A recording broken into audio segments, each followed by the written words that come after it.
और पहले भी एक इससे भी लंबे रिश्ते में रह चुका हूँ, ब्रेकअप हो चुका है। लेकिन इस तरीके से असर नहीं हुआ था क्योंकि पिछले रिश्ते में बहुत एमिकेबली चीज़ें, दुख हुआ था, बेचैनी हुई थी, लेकिन उसके बाद धीरे धीरे बहुत अच्छे दोस्त बन गए। इस ब्रेकअप होने के बाद में भी मैं चाहता था रिश्ते में रहना, तो उन्होंने इस तरीके से एंड किया कि मुझे बिल्कुल नीचा दिखाते हुए और इमोशनली मतलब मैं इमोशनली हर्ट हुआ इस तरीके से मैसेज भेजा, और फिर पूरा जो भी कनेक्शन था वो तोड़ दिया। अब जित बहुत छोटा रिश्ता था, बहुत लंबा नहीं था। जितना लंबा रिश्ता था उससे ज़्यादा टाइम ब्रेकअप को हो चुका है, लेकिन अभी भी इसका बहुत असर रहता है। काफ़ी समय तो मतलब परेशान होकर रोने इसमें गुजर जाता है, लेकिन इस वजह से खुद को परमिशन देने की आदत पड़ गई है कि जो आलस है, आलस में वेब सीरीज़ देख ली बहुत देर तक, शराब पी ली, या लोगों को कॉल करके थोड़ी सी सहानुभूति लेने की कोशिश कर ली, जो कि मिलती नहीं, क्योंकि लोग लगता है इतनी छोटी रिलेशनशिप थी, इसमें क्या बोलने तुझे। अब इसमें दिक्कत ये होती है कि आपके वीडियो सुने, बहुत टाइम से सुन रहा हूँ, तो जो रिश्ते की सुंदरता थी वो काफ़ी हद तक काल्पनिक थी, ये दिखता है। रिश्ते में भी एक घुटन सी थी, ये भी दिखता है। लेकिन जो बहुत ही टैंजिबल चीज़ें थी रिलेशनशिप में, जैसे कि जो एक्चुअली फिजिकल कंपनी में टाइम स्पेंड किया, जो बातें की, जो मैसेजेस थे, वॉइस नोट्स थे, वो याद रहते हैं, और वो उनके अगेंस्ट कोई जस्टिफिकेशन नहीं आती दिमाग में। और तो मतलब ये दिक्कत है। और एक और चीज़ होती है कि एक जो थॉट्स की या फिर फीलिंग्स की, इमोशंस की जो एक इम्परमानेंस है कि आज मैं अच्छा लग रहा हूँ, मेरे साथ रहना है, और कल नहीं रहना है। ये तो चलो दूसरे इंसान का हो गया, मेरा ही खुद का ले लूँ तो एक दिन भी बहुत लंबा समय, मतलब आधे आधे घंटे की बात है कि आधे घंटे तक मैं कुछ उनके बारे में सोच रहा हूँ, और फिर एकदम से मेरे कुछ एक वीडियो आया और मैं उसमें देर के लिए इनग्रोस हो गया। तो ये चीज़ भी समझ में नहीं आती, और एक क्वेश्चन होता है कि कैसे हुआ और क्या हुआ, ये फिर भी समझ में आता है। क्यों हुआ, वो उसका एक दो बार तक आंसर आता है, फिर उस पर भी जब क्यों पूछता हूँ तो फिर वो चीज़, उसका एक कोई डेफिनेट आंसर ही नहीं आता। तो ये सब चीज़ें ओवरऑल बहुत ज़्यादा अभी भी अफेक्ट करती हैं।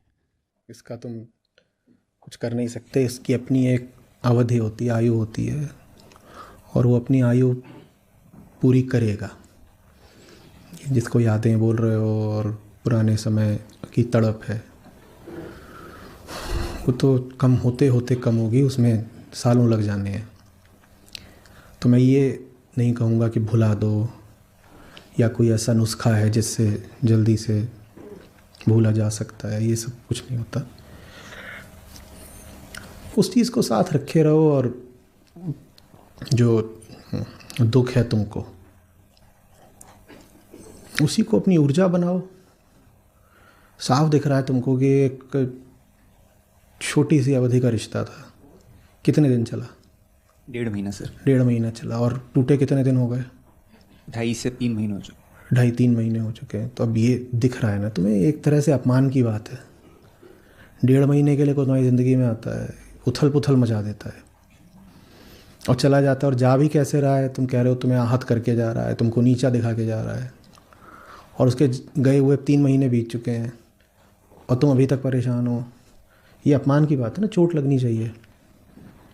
तुम्हें इस बात की चोट लगी हुई है कि चला गया। तुम्हें चोट इस बात की लगनी चाहिए कि तुम कितने छोटे हो कि उसके जाने का आज तक मातम मना रहे हो।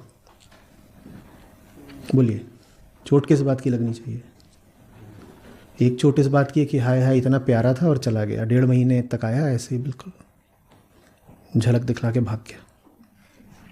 एक तो चोट इस बात की है, और एक चोट इस बात की है कि एक इतनी छोटी सी चीज़, इतने कम अवधि का रिश्ता, और वो भी मेरे लिए इतनी बड़ी चीज़ हो गई कि मैं दुख पा रहा हूँ, और जो जो तुमने कहा, रो रहा हूँ, इत्यादि, तड़प रहा हूँ। इससे चोट लगनी चाहिए। ये अपमान की बात है। तुमने अपने आप को बहुत बहुत दुर्बल बना लिया। तो ये मत पूछो कि कैसे इससे मुक्त हो जाऊं। मैं तो कह रहा हूं कि इसको और अनुभव करो, क्योंकि वैसे भी इस बात को चलना है, लंबा चलना है। अभी कम से कम साल भर तो तुम खींचोगे ही। हंस रहे हो ऐसे जैसे। हाँ हाँ। तो जब चलना ही है तो इसको ऐसे मत याद रखो कि कोई प्यारी चीज छिन गई, उसका शोक है। इसको ऐसे याद रखो कि मैं कितना छोटा हूं और कितना कमजोर बन बैठा हूं, मुझे उसका अफसोस है। अफसोस उसके जाने का नहीं होना चाहिए, अफसोस अपनी कमजोरी का होना चाहिए। मैं इतना कमजोर कैसे हो गया कि जाने वाला चला गया और मैं बैठा अभी भी छाती पीट रहा हूं। मेरी जिंदगी में और कुछ नहीं, मेरा जीवन बिल्कुल खाली, शून्य, रिक्त है।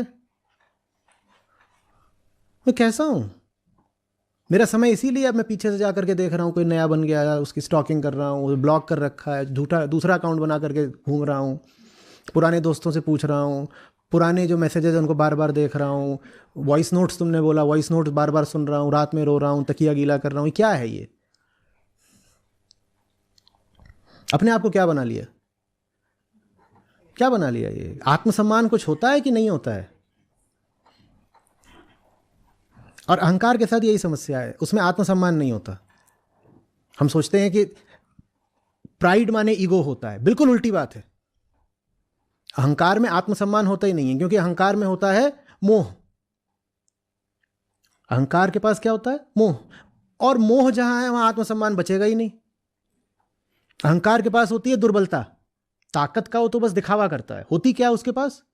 दुर्बलता। और जहां दुर्बलता है वहां आत्मसम्मान बचेगा ही नहीं। लेकिन हमारी नासमझी है कि हमने अहंकार का संबंध घमंड से जोड़ दिया है, ईगो का संबंध प्राइड से जोड़ दिया है। अहंकार में कोई गरिमा नहीं होती, कोई डिग्निटी नहीं होती। जो अहंकारी है, माने जो जीवन गलत केंद्र से जी रहा है, उसके जीवन में कोई गरिमा, कोई गौरव वास्तव में होगा ही नहीं। वो ऐसे ही रहेगा कि छोटी सी चोट लगेगी, साल भर कराहेगा।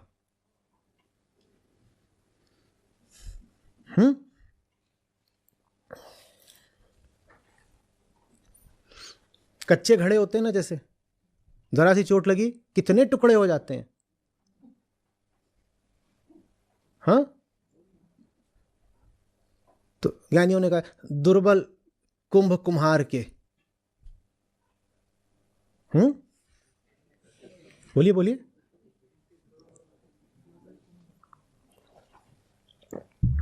एक धक्का दरार।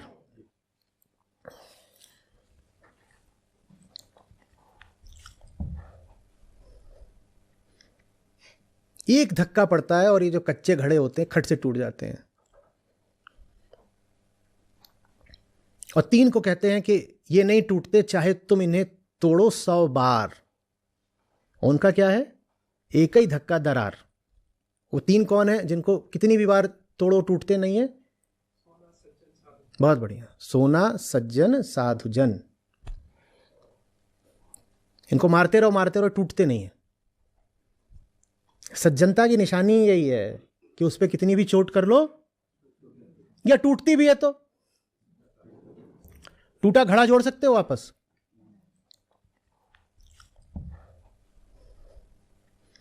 पर सज्जनता, साधुता खंडित नहीं होती। आ रही बात समझ में?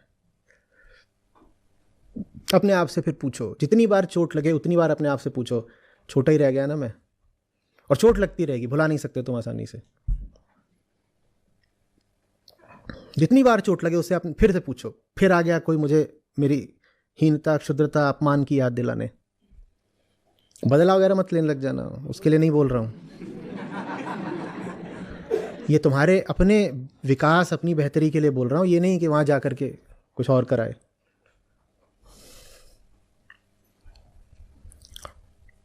इतना आश्रित हो जाए कोई तो उसको थोड़ी लाज आनी चाहिए ना अपने ऊपर। हाँ, और प्रेम करना ही है तो, और गुरुओं ने गाया है, मोहल्ला नौवा है, तन मन जे तो को दियो तासे प्रेम नकीन।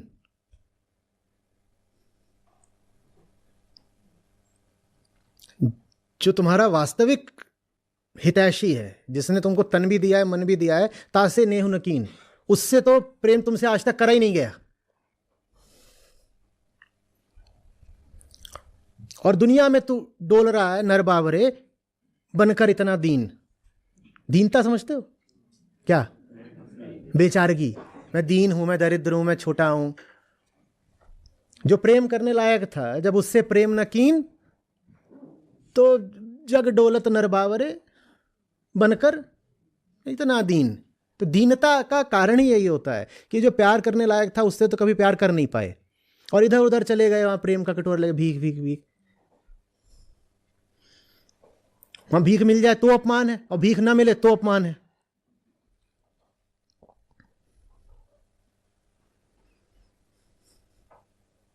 नर बावरे। ये नारियां क्यों प्रसन्न हो रही हैं? नर माने सब है, नारी भी। नारी बावरी।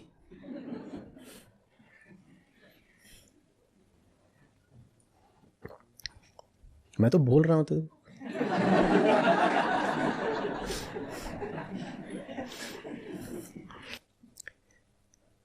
यादों को मिठास की तरह नहीं, सबक की तरह लेना शुरू करो। याद तो रहेगी, जब याद आए तो ये नहीं कहना है कोई मीठी बात याद आ गई। याद ऐसे करो कि दुर्घटना याद आ गई, दोबारा नहीं होने देनी है। कुछ ऐसा याद आ गया जो प्रदर्शित करता है कि मैं कितना हीन दीन दुर्बल हूं और उस दुर्बलता को मुझे मिटाना है। ये मेरे साथ दोबारा नहीं होना चाहिए। ना लड़की के साथ, ना लड़के के साथ, ना दुनिया के साथ, ना पैसे के साथ, ना नौकरी के साथ, दोबारा नहीं होना चाहिए ये। तो इस याद का ही तुम सही इस्तेमाल करना सीख लो, ये तुम्हारे काम आ जाएगी। दुनिया में जो कुछ भी हो रहा हो, अगर तुम उसका सही इस्तेमाल करना सीखो तो काम ही आता है।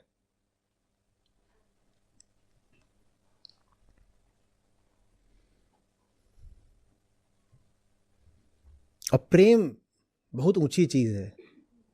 कहीं भी जाके मत बैठ जाना दोबारा कि प्रेम हो गया है। जो प्रेम के लायक हो उससे ही करना। जाने वाले इस सीमा तक गए हैं कि उन्होंने कह दिया कि दुनिया में कोई है ही नहीं प्रेम के लायक, तो उन्होंने कहा एक ही है प्रेम के लायक, वो ऊपर बैठा है, उसी से और किसी से है नहीं।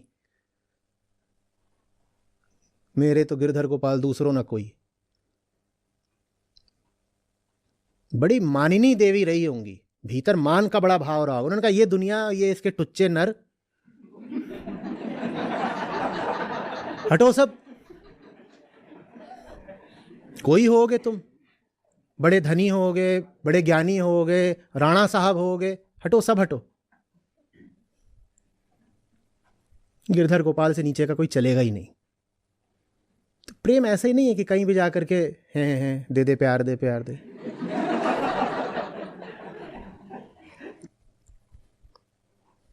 कुछ नया तो नहीं शुरू कर रहे कि होता है एक खत्म होता है तो आदमी जल्दी से दूसरे में कूदता है, और जो दूसरा है वो पहले से भी जबरदस्त निकलता है।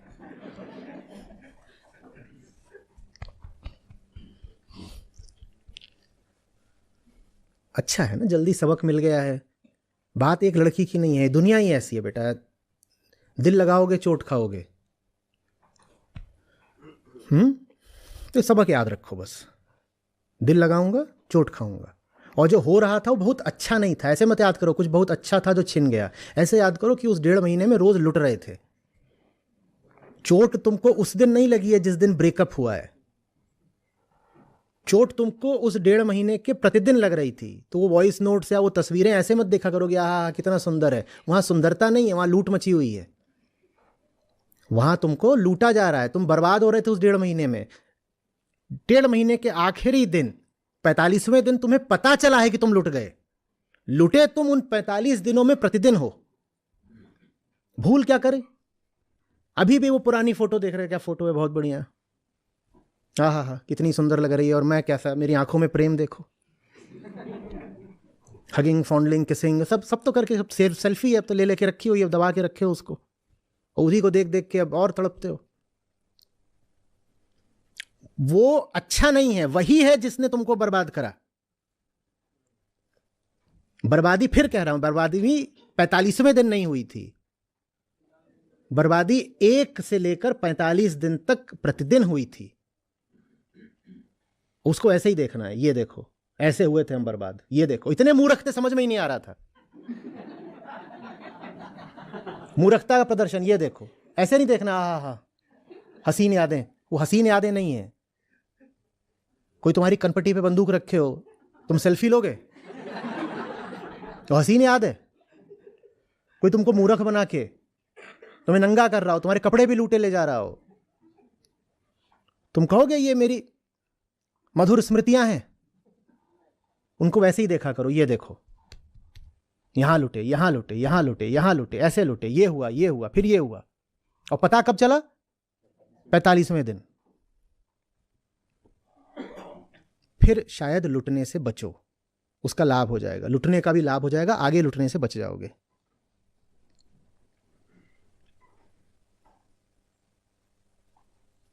देखो, होना यही था। अगर वो रिश्ता चलता भी रहता तो 5 साल बाद उन सब फोटोज को देखते और इस बार जरा जासूस की नजर से देखते। तो विनोद,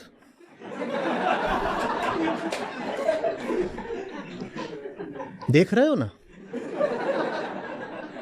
ऐसे हुई थी शुरुआत। ये सब जितने 40-50 साल के हो गए हैं, अपनी शादियों का एल्बम कैसे देखते हैं?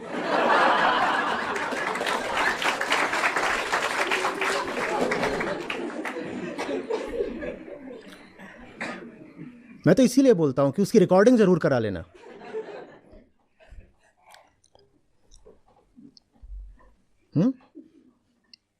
तुम्हारी तो किस्मत है, 1.5 महीने में निपट लिए।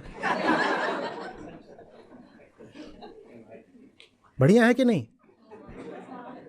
मौज करो और बांध कर रखो कि दोबारा नहीं होने देना है। एक बार काफी होना चाहिए बस। धन्यवाद। प्रणाम आचार्य जी। मेरा इससे फॉलोअप क्वेश्चन है कि मैंने इनसे काफ़ी रिलेट किया और तो मतलब मैंने भी कुछ चीज़ें अप्लाई की और फिर लेकिन मेरे अंदर वो एक रेजिस्टेंस आ गया और एक और मतलब मैं दूर होने लगा। तो वो भी एक तरह से सही नहीं है। तो मुझे लगा कि ये भी ठीक नहीं है, ये तो एस्केपिज्म हो गया एक तरह से, मैं भाग रहा हूँ। मेरा जो है मैं क्योंकि मेरे को लगता है मैं फिसल जाऊँगा इसलिए पास नहीं जा रहा हूँ, और नहीं तो दम नहीं है मेरे में।